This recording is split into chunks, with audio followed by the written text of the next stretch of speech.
Hi, everybody. Welcome. Welcome to the Homeschooling for College Credit presentation. We are going to talk today to Samantha Miata with Embry-Riddle Aeronautical University. She's going to talk to us about dual enrollment.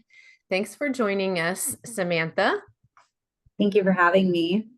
I will get to it in just a second, but I'll let you guys know that this is going to be recorded. We'll put this on our YouTube channel. So if you have to leave early or you miss it, don't worry about that. That's perfectly fine. We'll make sure that that's up there. And as the program goes on, if you have questions, you can go ahead and type those in the chat box. But at the end, we will have time to answer questions too. So with that, I will turn it over to Samantha and let her do her thing. Hi, everybody. I hope all is well. My name is Samantha Miata. I'm the Assistant Director for the Dual Enrollment Program here at Embry-Riddle. Our program's been in existence for about the past 8 years. A little bit about me. I'm actually a 3-time graduate of Embry-Riddle myself. I've been with the program for the last 8 years, and I started as a dual enrollment advisor back in 2016. And I slowly grew through the program. Aside from that, we have Selena Esposito, who couldn't make it with us today. She's actually on her honeymoon as we speak. But she is our dual enrollment coordinator. She is the person that you would work with to go through the entire admissions process, answer any questions. So if we, once we move forward and we're done with this presentation, we're going to provide you our contact information. That's going to be a direct line to Selena. She's absolutely wonderful. We'll answer any questions that you have, help guide you through our transcript process and what that looks like and our admissions process.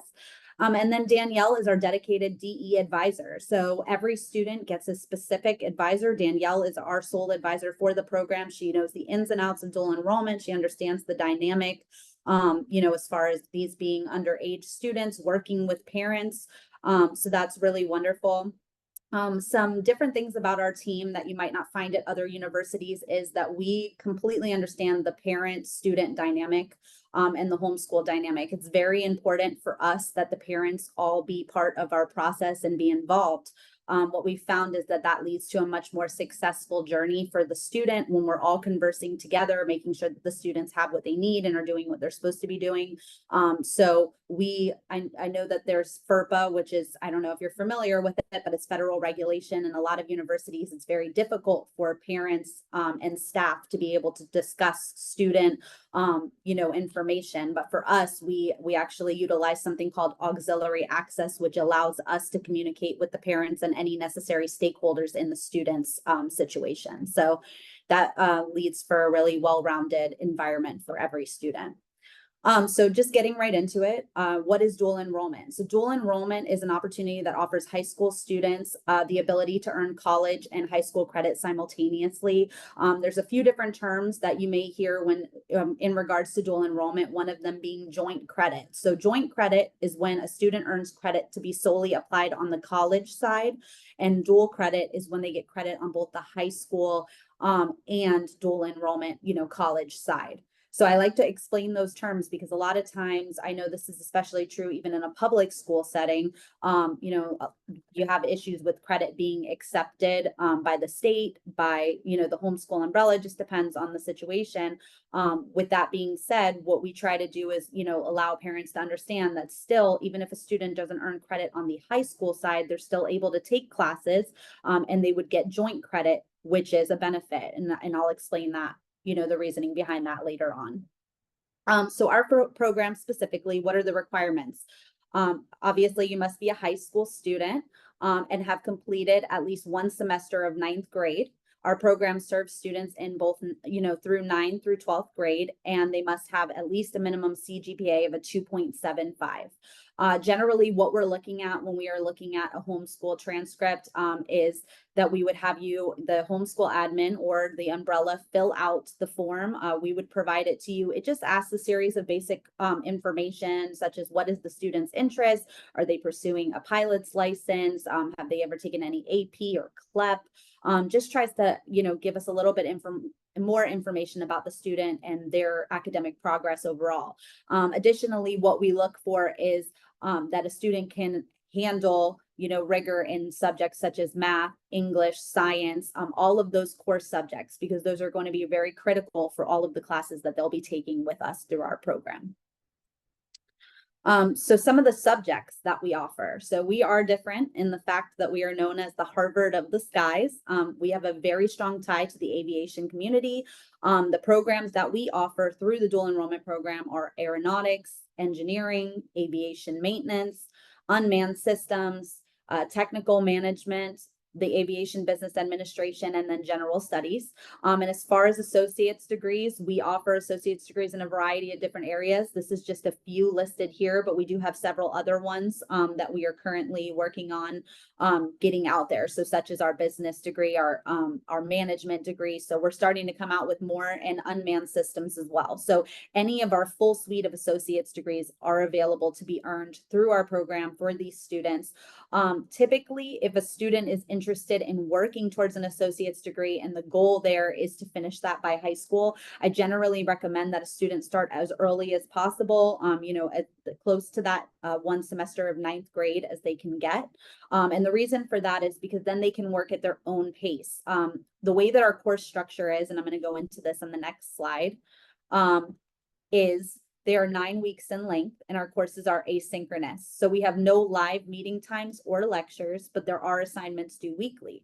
With that being said, students can move through the associate's degree program very quickly. However, 9 weeks is an accelerated course. You want to make sure that they're not being overwhelmed. So generally what we suggest is 1 course in their first term with us. And that just allows them to get used to our structure. It allows them to get used to Canvas, which is the platform that we use, and just get comfortable with the course setting. And then from there, we tailor it to every student individually. There's no minimum courses that they need to take. There's no maximum. We go at the pace of the student to make sure that they're comfortable and they're excelling in a positive way. So that's the most important thing for us, is the student success factor. There is an instructor tied to every course. So let's say a student is struggling and needs some additional assistance. There is an instructor that is available in these courses, even though they are asynchronous. They do have office hours that are posted inside of the course where a student could connect with them. And then, have conversations separately if they're in need of help, with assignments. Additionally, there's also tutoring available in our courses and writing modules, which can help them to improve upon their writing. So there's a full suite of different things. I think for every one of our math classes, a student is eligible to get at least 15 hours of live tutoring sessions through these courses. So if they're struggling and they need some additional help, that is available to them. Our courses also are not considered DE specific. So these courses are a mix of our regular undergraduate students and our DE students. That is a really positive thing because it allows for a more enriching experience, because you have students who are already in the field, in these aviation jobs and unmanned system jobs that are already doing these things. And so when they are communicating via the discussion board as part of the assignments, that allows them to see kind of different points of view, maybe something that they hadn't considered. So maybe, they weren't aware of a specific job or specific company. It allows them to get more perspective, I guess, being younger. So that's a really positive thing. We have a lot of really great feedback about that mix of students. So what are the benefits of dual enrollment at Embry-Riddle? Time savings, definitely. You can get up to a 2-year degree done through our program. We actually offer some of the courses for a bachelor's as well, once you get through that first 2 years, to continue on beyond that 2 years. They can enter the workforce sooner, so it definitely makes them a more attractive candidate when they go to apply for jobs, being that they already have that associate's degree. The personalized and inclusive approach, as I mentioned in the beginning, we are very hands-on. Our team is very hands-on.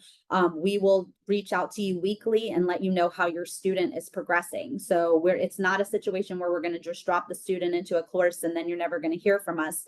We're very, very involved with the student's entire academic journey. So we're going to reach out to you weekly, let you know how your student's progressing. If we're seeing on our reports that the student's grade is maybe falling a little short, then we'll reach out and find out what's going on. If you're, noticing that there's an issue or you have an emergency and you need to reach out to us and we need to help you communicate with the instructor, we do all of that for you. So we're very involved in the process. And that's throughout your entire dual enrollment journey.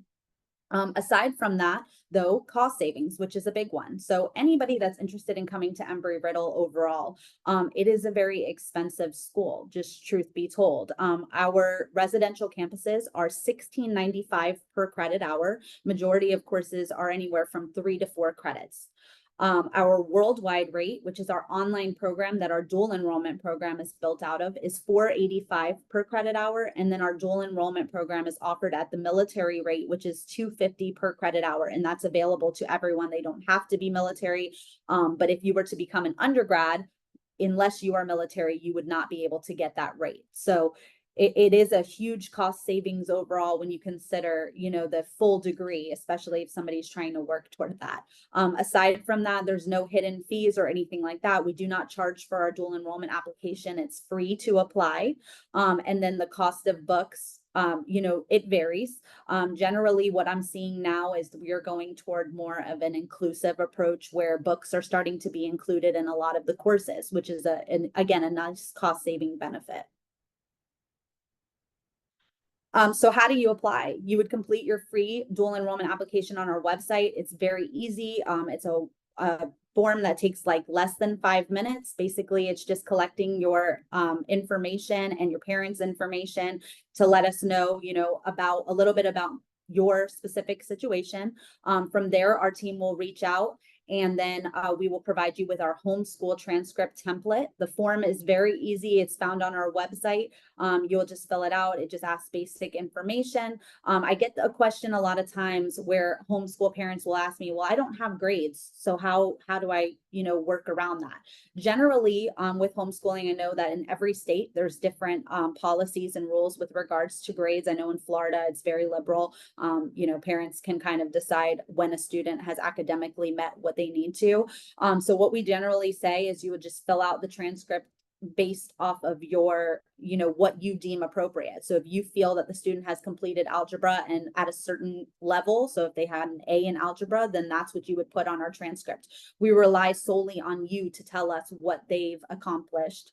I know sometimes umbrella schools do provide a transcript as well. That's something that can be sent to us as well if if that's easier for you. But generally, we have you fill out our homeschool transcript. And so that does help. Another question that I get fairly often is, well, if I take classes at Embry-Riddle, am I going to have problems when I go to apply to the regular university as a homeschool student? I know that a lot of parents, just from the recent homeschool conventions I've attended, do run into this issue. For us, it's not an issue. Once you're in our system, you are an Embry-Riddle student. From there, yes, you would have to apply to our campuses. If there was something, later down the line when you want to become an undergraduate, you have to apply to the university. However, you wouldn't be looked at, as needing any state testing or anything like that, because your validity is in the fact that you've already taken our courses. So that definitely helps. As far as our admissions process, though, we're going to rely on you to provide us the homeschool transcript, and we'll, of course, provide guidance in case you have any questions. And our DE team utilizes a 24 to 48-hour turnaround time for admission. So if you apply today, you could be admitted as early as tomorrow or the next day. It's a very fast process. We try to get our students in as quickly as possible because of the way our course structure works. With us having 9-week courses, we have terms that are available that start pretty much every other month. So it allows a student to start at any time period throughout the year. We don't have those hard deadlines like some of the other universities have. In addition to that, because of the flexibility and the course breakdown, as I mentioned, you can pick it up or put it down at any time. Let's say you want to take a class in our August term, but then you're traveling in October. That's completely acceptable. Then you can pick it up in January. So it's very much tailored to the individual student. So this is our available terms, as I was just mentioning. So these are every single term that we utilize here. So we have our August, September, October, January, February, March, and May. And a student can take a class in all of those, or they can take a class in a few of them. It really is up to the parent and student on how you want to proceed. Generally, what I recommend is the August, October, January, March, and May terms. And the reason for that is because these terms utilize about a week break in between terms. So it allows a student to kind of refresh, take a break, and then get ready for their next class. For me and just the experience that I've had here, I always find that students perform better when they take that little break.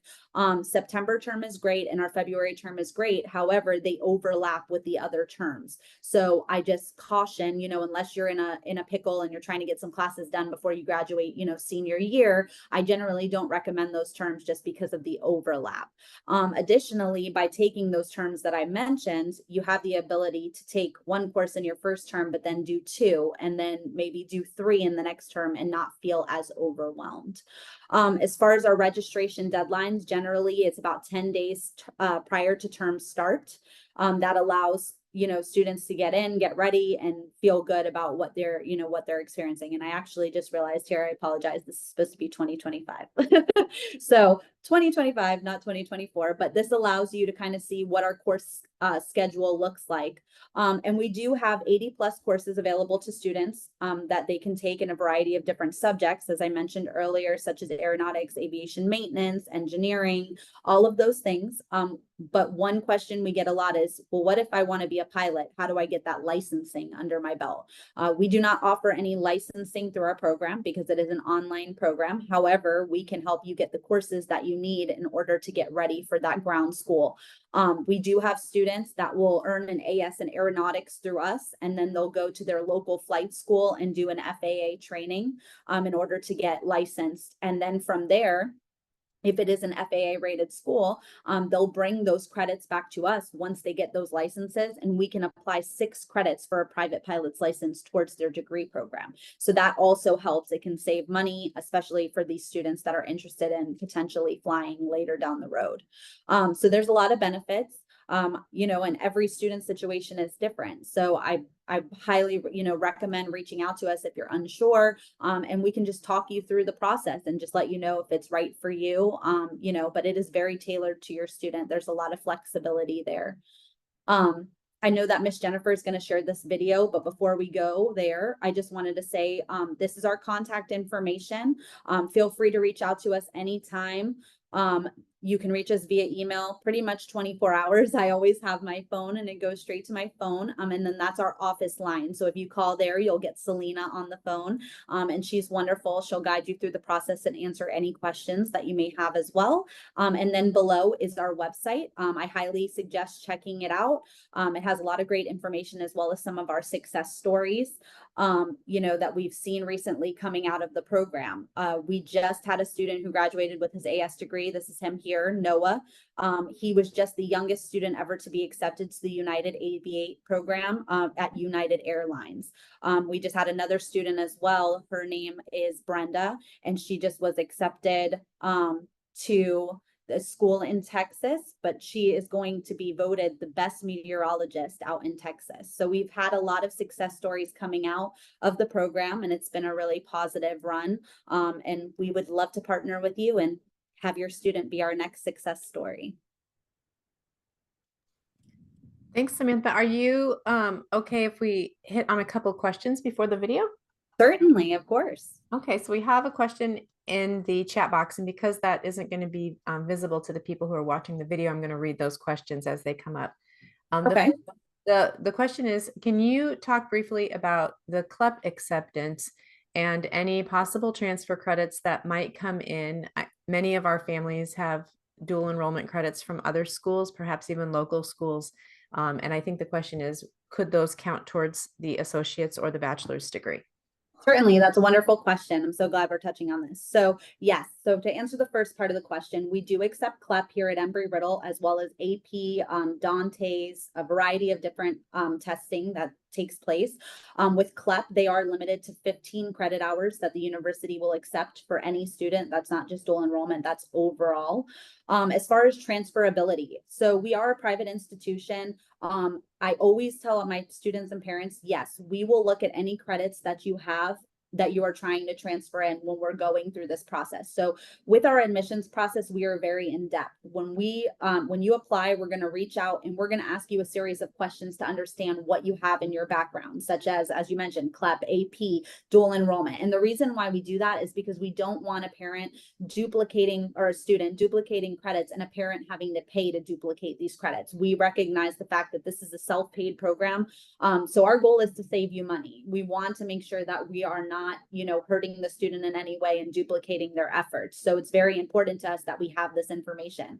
And then what we do with those credits once we get them is we send them over to our registrar's office, and then they pull them from the database and they tell us what on our side those credits would be accepted as. So that way we have a starting point. We say, okay, the student met the math and English prerequisite. Here's, what they're eligible for. So that helps. So yeah, definitely we're willing to work with those courses and kind of take a look at what each individual student has when they submit those transcripts and things like that. So that way we can make sure that, we're looking at the whole picture, not just a piece of it. As far as transferability of our courses though, I always suggest if Embry-Riddle is not your final destination and where you want to go to school, we are SACS accredited, so our credits are transferable, but I always suggest to parents, do your due diligence and check into the university that your student may want to attend in the future. And the reason for that is every institution has their own policy on what they will be applying those credits as. So you always want to make sure, that whatever you're taking with us is going to work towards what your future goal is. So I always suggest that and caution parents whenever I know that Embry-Riddle might not be their final, place that they want their student to attend. And we have lots of questions and people raising their hands. I have some more for Sure. you. And you mentioned math and you mentioned English. Can you speak to whether or not any placement testing is required for a dual enrollment student? That's a great question. So we do utilize assessments. We have a math and an English assessment that we generally have students take upon admission. Now they can be absolved of these if they have taken dual enrollment previously or CLEP or AP and they have their score reports that they can provide, then they can bypass those once we know what their credits will be evaluated towards. If they haven't, we have them take our assessments, but they are not a pass or fail like you might find at some of the other universities. What it does is it's very intuitive. It lets us know where the student's skill level is relative to our courses. So that way we can make sure that we're putting them in the right course for their skill level. In fact, I tell a lot of my students, don't study, don't stress for these assessments, because at the end of the day, it's not a pass or fail. All we're doing is trying to see where you are truly at. So that way, when we're putting you in something, that we're building those strong fundamentals to keep moving forward. We are an engineering specific school. We're an aviation school. So the math side of things here is going to be heavier. It's going to be more rigorous. So I would rather have a student maybe place a little lower on their assessment and we truly know where they are, rather than trying to throw them into a course that they are just not ready for. And then, it doesn't set them up for success. So that's kind of how we approach the assessments. Without getting too specific on the math, because I know it's going to vary depending on the student, is there a minimum high school math that is a good benchmark for a family that's considering it? Would it be the completion of Algebra 2 or would it be a higher math? No, I think Algebra 2 is a good starting point. So we have the lowest math that we offer through dual enrollment is our Math 106 course. It's our basic algebra and trig. So I think a student that starts with at least Algebra 2, having that under their belt, or at least a good fundamental knowledge there, I think that's a perfect time to get in there and get started with the program. So we have a parent who's asking, we know that it's the second semester of 9th grade, but is there a minimum age requirement for the program? This parent has a younger rising high school freshman who's only 12. Okay, so we actually just had our first student who was admitted the other day that was 10. The youngest we've had so far is 10. Before that, it was a 12-year-old. We do not have an age requirement. We're very open. I do always caution my parents, though, just being honest, these are classes that are mixed with our regular undergraduate population. So inside of these courses, you can find anyone from as young as 10 to all the way up to 80. You know, it just really kind of depends on the course that they're taking, because these are our regular undergraduate courses. They're not DE specific. So I'm always very careful. You know, when we have a younger learner like that, what I generally recommend is courses that do not require group projects.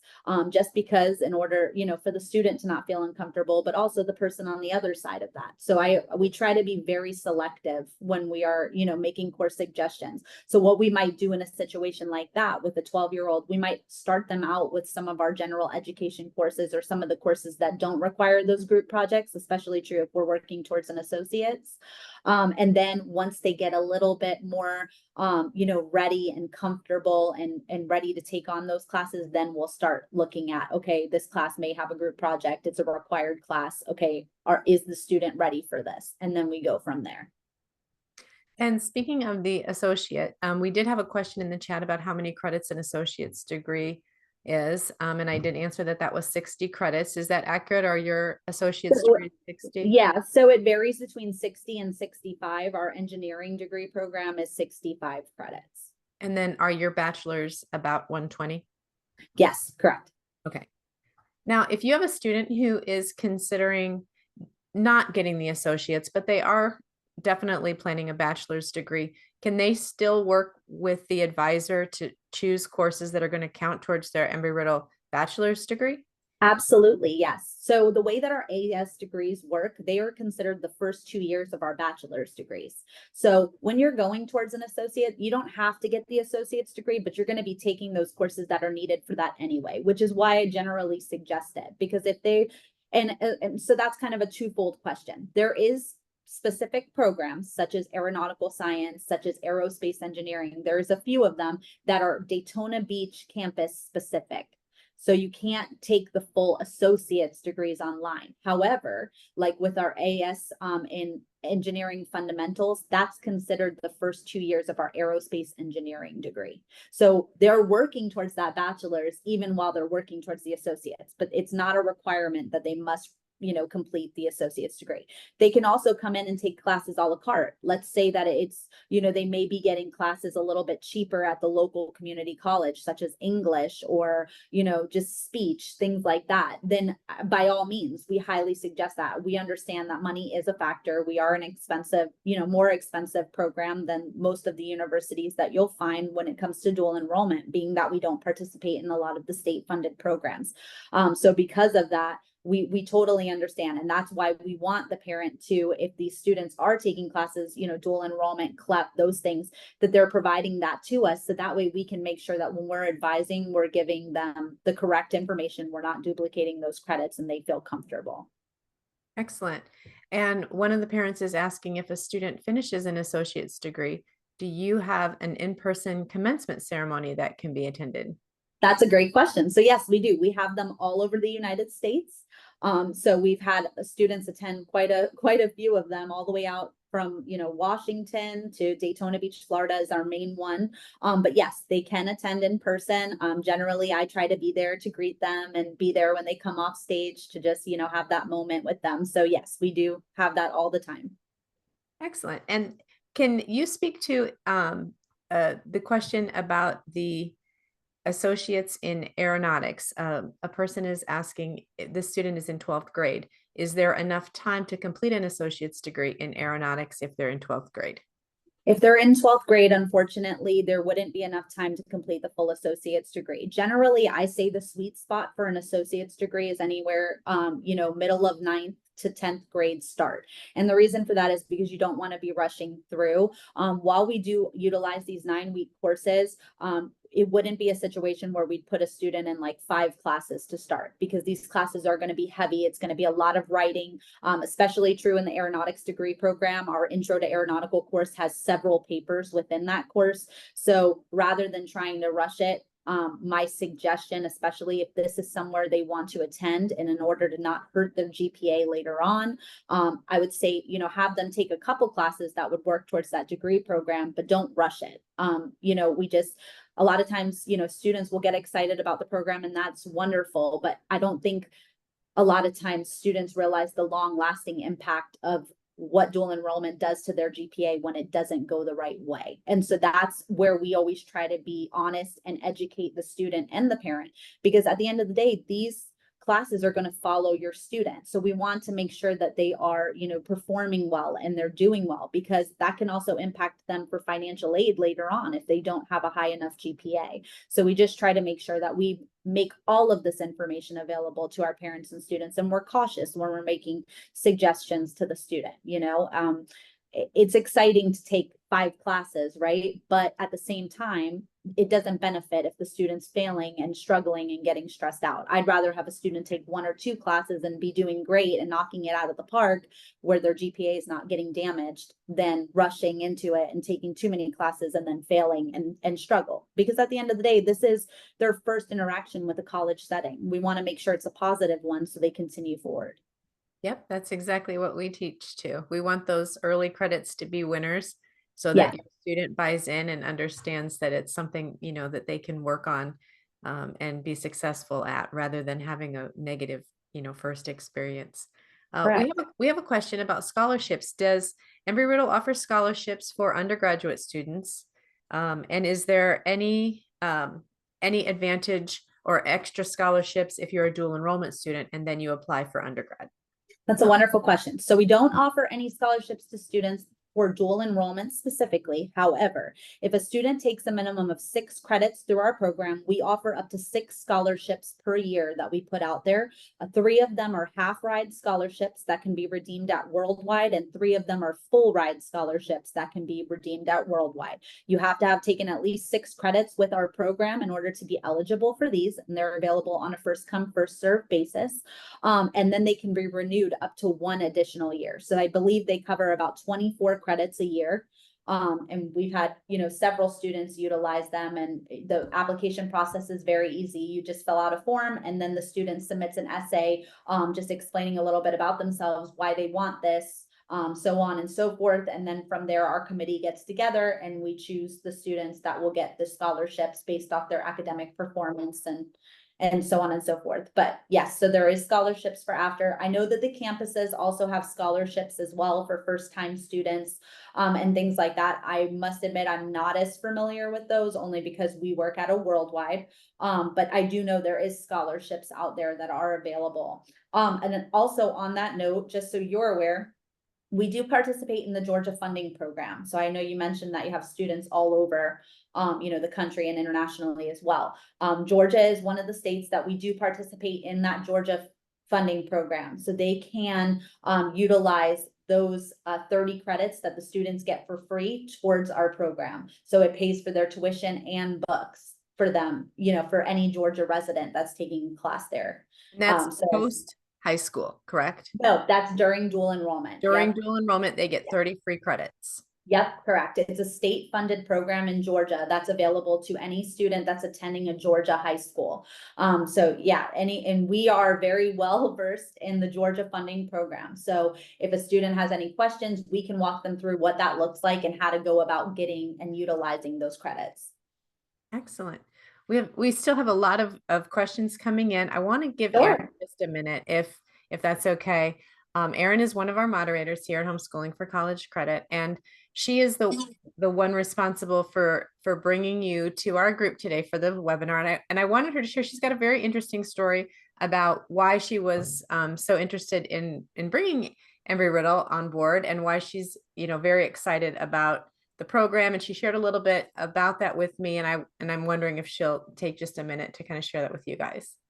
Sure. Can you hear me? Mm-hmm. Yes. Great. Well, it's a little selfish. I have a son who's in 10th grade, so definitely considering enrolling him. But that's not the backstory. The backstory is that I had the privilege of homeschooling with another family at a co-op and teaching a young man named Jonathan. And he's one of those kids, if you've ever taught other kids and you're thinking, this kid knows definitely more than I do about almost anything. So he has a lovely mom, single mom, widow, and I just felt called to help them through the college process, because I do some consulting with that, the college, I should say, admissions process. And we just became great friends, and I love Jonathan. And she basically came to me one day, said, you know, my son, he's gifted and talented, tested, and he's a great kid. I have no idea what to do with him. And he loves engineering and everything mechanical. I did not teach him those things, by the way. I was his like writing teacher. But she said, what do I do with this guy? I said, I don't know. Let me reach out to this Homeschooling for College Credit organization and see if they can help. And at the time I was not involved with them, but I did a Facebook messenger message, and Jennifer wrote me back, I don't know, a message this long in Messenger that was so thorough and so wonderful, recommending a couple of programs, but by far mentioning that yours was the best over at Embry-Riddle for dual enrollment. So we went to work and researched. 2 years later, Jonathan had enrolled at 14. He just turned 17, actually. So it was a little more than 2 years ago. And he will be graduating with his associates in the engineering program. And I recently had reached out, interviewed them even before I reached out to you guys, Samantha. And he said, I have been so blessed to be a part of Embry-Riddle's program. He said it challenged me. The people I met, even on the collaborative projects, were incredible. The professors were incredible. They had nothing bad to say. They said it's so homeschooling friendly, so parent friendly, which is unusual for some programs. Unfortunately, as a parent, I say that. Yes. And, everything you just said, Samantha, and your perspective, they're not just words. I can attest that they're true, and that the program, it is definitely challenging, but it's doable. And the tutoring and the help and the support and just responsiveness from you guys is all there. And so that, along with the content of the classes, made it a wonderful experience for him. And it definitely helped Jonathan and what he's pursuing next in his life tremendously. We'll just leave it at that. Just having Embry-Riddle on his resume for his future. Not only is he got amazing offers for his bachelor's, I think he's going elsewhere, but I'm not 100% sure. But besides that, just having Embry-Riddle on his work resume for when he does graduate, he is going to be a humongous benefit to him. So he's looking forward to that too. And like I said, he just turned 17. So it's just wonderful and amazing. Yes. And I want to thank you as his friend for just being so great for him, because he deserves it. And you guys were wonderful. But that's my backstory. I love that. And thank you so much. I love to hear that, because it is extremely positive. You know, as I mentioned, I've been with the program for 8 years. This is my baby. I love it. I love what I do. You know, I've been so blessed. The very first AS degree student to earn his AS degree through this program was my student as an advisor, you know, when I was first starting and figuring it out. But aside from that, I have a family tie to Embry-Riddle. I'm a 3-time graduate here. I love it here. My sisters have graduated here. My mom's graduated here. So we're very, you know, it's more than a job for me. And I feel that way about our team too. We truly love our students. We love our parents. We baby them maybe too much, you know, so when they go to the regular campus, they're like, oh, culture shock, you know, because we really love what we do. We love our students. Their success is our success. And for me, that's especially true. I care so deeply about making sure that they're set up for success. You know, in some programs, especially true at community colleges, not downing them, but you're just one in a crowd. Here you get a personalized education plan for you that's going to work for you. We recognize that you are paying out of pocket for these courses. We recognize that what they do today will hurt them later on if it's not done right, and hurt their, you know, their perception of college. And that's, you know, we're very, very intuitive when it comes to that. And we just care very, very deeply about our students. It's not just words for us. You know, we look at all of our students as family. Even now I have students who 5 years later come back to me. I had a mom the other day, her daughter graduated from the Marines Academy, you know, and she was sending me texts of her walking across the stage and, you know, just saying like how grateful she was that we were there. You know, we were there every time they needed us, and communicating. And for me, that's so important. I preach that to my team. We all have the same perspective. You know, when our parents are emailing us, we generally respond like within minutes. We're that on top of it, because we want to make sure that, you know, your time is valuable, as is ours, but we want to make sure that you're getting what you need and in a hurry. I don't want you to have to wait days to get an answer to a question that we could very easily answer. So we're very, very big on that. It's very important to our team to give you the very, very best experience that you could possibly get and to be there for you. We want to be that person when you need us. So I'm so glad. I'm really thankful for you guys to come. I want to play the video so that people can watch that if they have to run out. But I just want to speak really quickly to the price because I know you're apologizing for it. But let me tell you that this is my world and this is what I do all day, right? We're comparing colleges. And there are instances when we are looking for the cheapest. That's true, right? And we can do that through places like CLEP. Some of us have states that give us free dual enrollment. But there's other goals for families besides the price. And so Embry-Riddle fills a different type of a goal. And so I do want parents to pay attention to, there are advantages of choosing this program that justify the higher price point, and that $250 a credit is a higher price point, but it's not the highest price point. There are plenty of community college even that are in that range, particularly if you're out of district. So it is a more expensive when you're looking at, well, if I have, this other free program here, that may be true. So, think about that. Also, I just want to say that if you are going for a bachelor's degree, this is a strategy that we work with parents on. You guys, this is a way to get those credits that are going to be part of the university's degree for less money, and you do that ahead of time. And so those residential credits are really important. We have a very quick question about that. What is the max number of transferable credits that can come in from other institutions? And while you answer that, I'm going to set up this video. Sure, there is no max. I just really, with regard to CLEP, they're very specific that it's only 15 credits, but there is really no max. I will tell you though, where you run into problems with transferring credits in is that because we're a private institution and an engineering school at that, generally what you see is those maths and sciences, you run into issues. So those more specific courses, because these are going to be your higher level courses. So generally where you run into those transitional issues is going to be those credits. So I generally say if you take like your Englishes, you're pretty safe, like speech, electives, all good to take elsewhere. But when it comes to these degree specific courses, such as the aviation classes, the science courses, the math courses, in order to not duplicate credit and time, especially if you're a student with us, just check with us, and say, hey, I'm thinking about taking this math course here. Can you give me an idea of what that would, equate to? And if a student is admitted at that point, then we can go ahead and provide that information and try to help. Generally, like I said, where we run into those problems is those more specific credits. So rather than having a student waste their time. Now, the only thing I will say when a student goes to get, if they're interested in taking the class elsewhere, they have to be a student with us and in our system in order for us to provide that evaluation piece. So we don't, if somebody writes into us, unfortunately, and they're not a dual enrollment student with us, we would have to push them towards our registrar's department to have that discussion.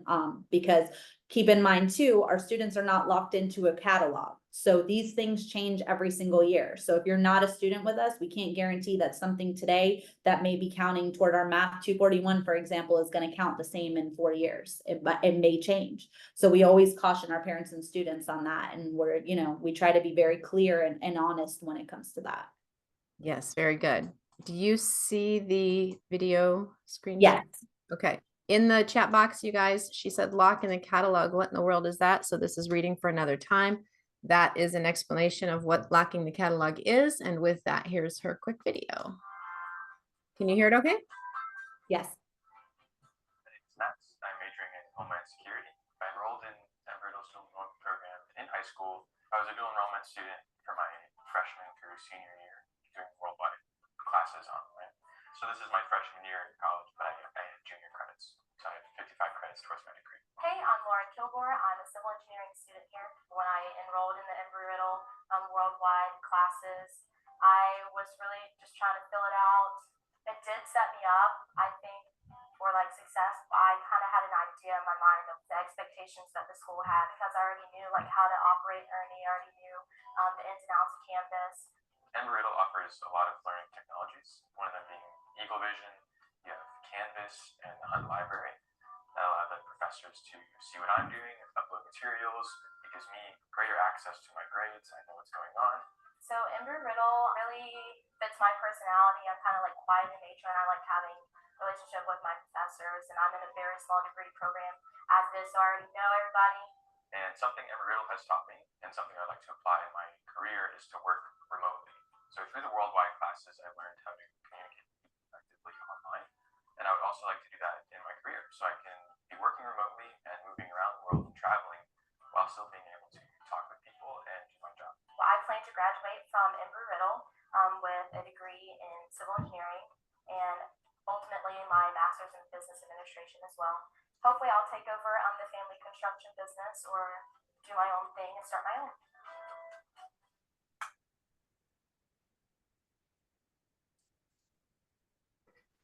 Okay.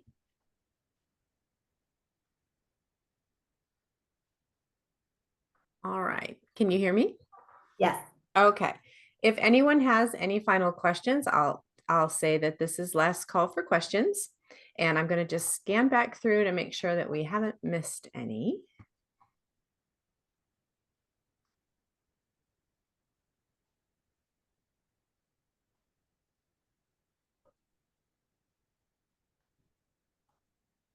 Okay, so I think all the questions that were in the chat have been answered.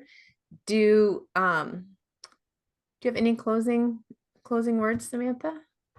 Yes, just that we would love to have each of you, and we're really looking forward to talking to you more about each of your students. What I can tell you is, if you do decide to go forward with our program, just like Jonathan, we'll work very hard for you. You're not alone. We're going to support you through this journey. We're going to help, and guide you the right way. So you don't have to worry about, being stressed and trying to figure out what's next. We will provide that individual education plan for you. We're going to provide the support that you need, and we're going to be there for you every step of the way.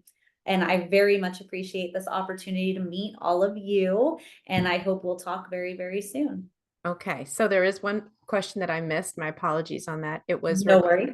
The AS in Engineering Fundamentals. Yes. Are you able to explain a little bit about that degree and if that would be a good degree for someone who is interested in a career or a degree in mechanical engineering? Definitely. So that's just our fundamental engineering degree, as the name kind of dictates. So it's going to be all of your individual intro to engineering courses, your math courses. So there's a lot of calculus and analytic geometry, 1, 2, and 3 in that degree program. Mechanical, I want to say there's dynamics is another course, statics is another course. There's going to be a lot of your engineering focused courses in that degree, but it's going to be more of your an engineering overview type of degree. So that first initial degree. Then what usually students will do when they get that associate's degree is they use that to go into their next level plan, which will be their bachelor's in either aerospace engineering, civil engineering, mechanical engineering. So then they hone in once they start doing that bachelor's degree on what the specific type of engineering that they want to go towards. So the AS is really good to kind of get their feet wet, get those initial credits, all of their lower level gen eds, their lower level engineering classes out of the way. And then along that path is when they can kind of determine, okay, do I want to be a mechanical engineer? Do I want to do civil? Do I want to do aerospace? And that kind of clarifies where they want to go with it. So it has a lot of practical application. I was just at a convention the other day, a homeschool convention, and we were discussing this. And I was asked, what do I think is the strongest degree program that we offer? And I would say it is our engineering fundamentals degree program. And the reason for that is because there is so much practical application out there for an engineering degree. You can go into so many fields with it because it's so, it's such a wide area. So it's definitely a strong degree program. Aeronautics is wonderful too, but it's more specific, right? I mean, generally, if you're looking at an aeronautics kind of degree, you're interested in eventually going toward a piloting, some type of idea in piloting or working in an airport or something of that nature in aeronautics. Whereas engineering, you have such a wide variety of what you can do with it. Very good. Okay, and I am going to put the link one more time, you guys, to the dual enrollment program in the chat box. If you have follow-up questions after today, you can email Samantha, you can email me, you could ask in the groups. I'm sure Erin would field questions as well. We want to make sure to connect you with someone who can help. Okay, well, so that concludes our presentation today. I want to thank you guys for attending, and all of this great information. I hope that everyone enjoyed it. I enjoyed it. I didn't know as much about the program until after the presentation today, so it was very helpful. And my only regret is that I don't have any more kids that I can I can lend you mine, Jennifer, here and there. I'll send them over, at least for weekends. Oh, Thank you so much, Samantha. This is wonderful. Thank you. Thank you so much. And what I will do is I'm going to follow up to our emails that we were going back and forth and provide you our flipping book as well. It's an electronic book. And if you'd like to send it out to the group just so they have it, it kind of answers some of those frequently asked questions, and it'll kind of go over the same kind of things we talked about today. Very Perfect. good. Very good. And if you guys want to review this video again, or if you joined us late and you missed some of the beginning of it, we're going to put it on our YouTube channel so that you can watch it as many times as you like. Okay. Until next time. Thanks, everybody. Bye-bye. Thank you. Thank you.